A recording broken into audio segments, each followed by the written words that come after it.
அறிவென்னும் ஆயுதம் கொண்டு ஆரியனை வீழ்த்திய அறிவு புரட்சியாளர் அண்ணல் அம்பேத்கருடைய கொள்கை முழக்கத்தையும், இருளிலே முகிழ்ந்து கிடந்த இந்த சமூகத்திற்கு பகுத்தறிவன் என்ற பட்டொலியை வீசி சென்ற தந்தை பெரியாருடைய கொள்கை முழக்கத்தையும், உலகமே மதம் நோக்கி பயணித்த போது மானிடத்தின் வழி சொன்ன மார்க்ஸுடைய கொள்கை முழக்கத்தையும் நெஞ்சிலே தாங்கி, மாவீரன், சமத்துவ நாயகன், அன்பு சகோதரர் வழக்குரைஞர் ஆம்ஸ்ட்ராங் அவர்களுக்கு விடுதலை சிறுத்தைகள் கட்சியின் சார்பிலும் அதன் தலைவர் எழுச்சி தமிழர் அண்ணன் திருமாவளவன் சார்பிலும் எங்களுடைய செம்மார்ந்த வீர வணக்கத்தை தெரிவித்துக் கொள்கிறேன்.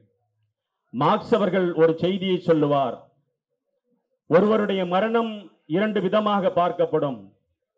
சில பேருடைய மரணம் பறவைகளுடைய சிறகை போன்று லேசாகவும், சில பேருடைய மரணம் எமகத்தை நெஞ்சிலே தாங்கிக் கொண்டிருப்பது போன்ற ஒரு பாரத்தையும் கொடுக்கும் என்று சொன்னார்.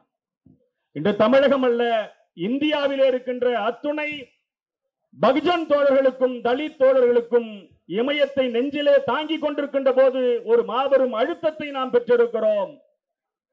இந்த படுகொலையிலே இருந்து நாம் நிறைய பாடங்களை கற்றுக் கொண்டிருக்கிறோம்.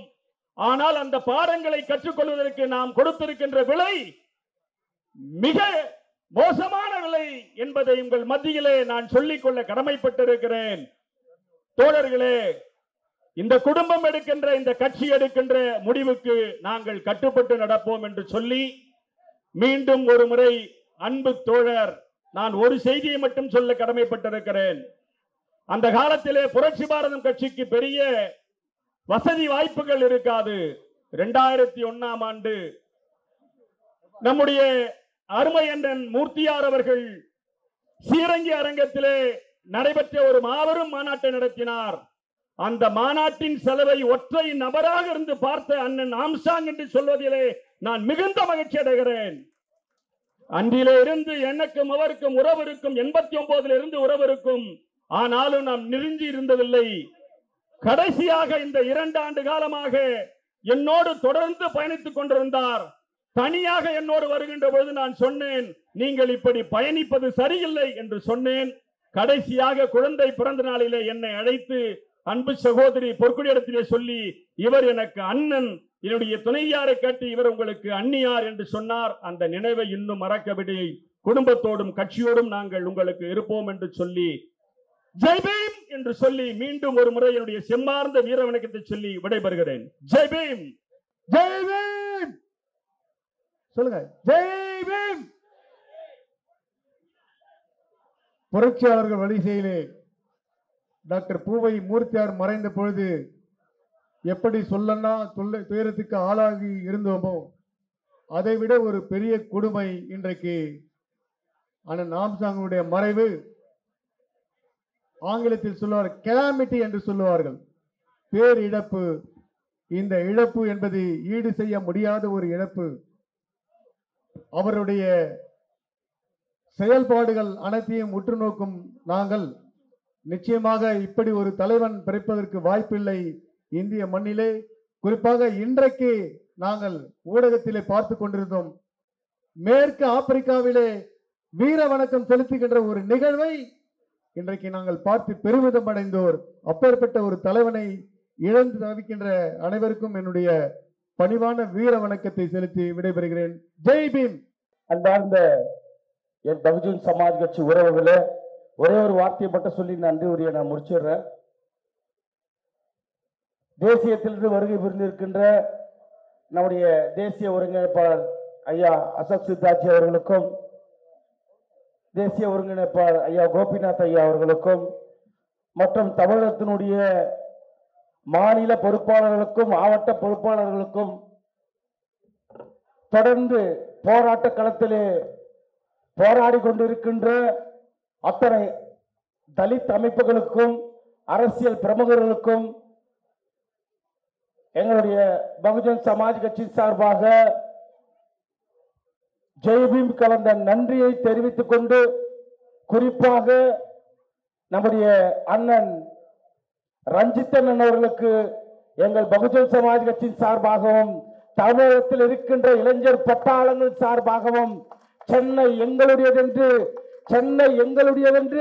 இந்த சென்னைக்கு சொந்தக்காரர்கள் நாங்கத்தான் என்று மாபெரும் போராட்டத்தை நேற்று சென்னையில் நடத்தி சென்ற எங்களுடைய எழுச்சி நாயகன், எங்களுக்கெல்லாம் ஒரு புத்துணர்ச்சியை ஊட்டிய இயக்குனரும் சமூக பற்றாளரும் என்றும் அண்ணன் பூவையாருடைய வழித்தோன்றலும் இன்று வரை அண்ணன் ஆம்ஸ்ட்ராங்கனுடைய குடும்பத்திற்கும் பகுஜன் சமாஜ் கட்சிக்கும் அனைத்து தலித் அமைப்புக்கும் என்றும் துணையாக இருந்து கொண்டிருக்கின்ற அண்ணன் ரஞ்சித்தன் அவர்களுக்கு இந்த நேரத்தில் நன்றி கலந்த ஜெய்பீம் பணிவான வணக்கத்தை தெரிவித்துக் கொள்கிறேன்.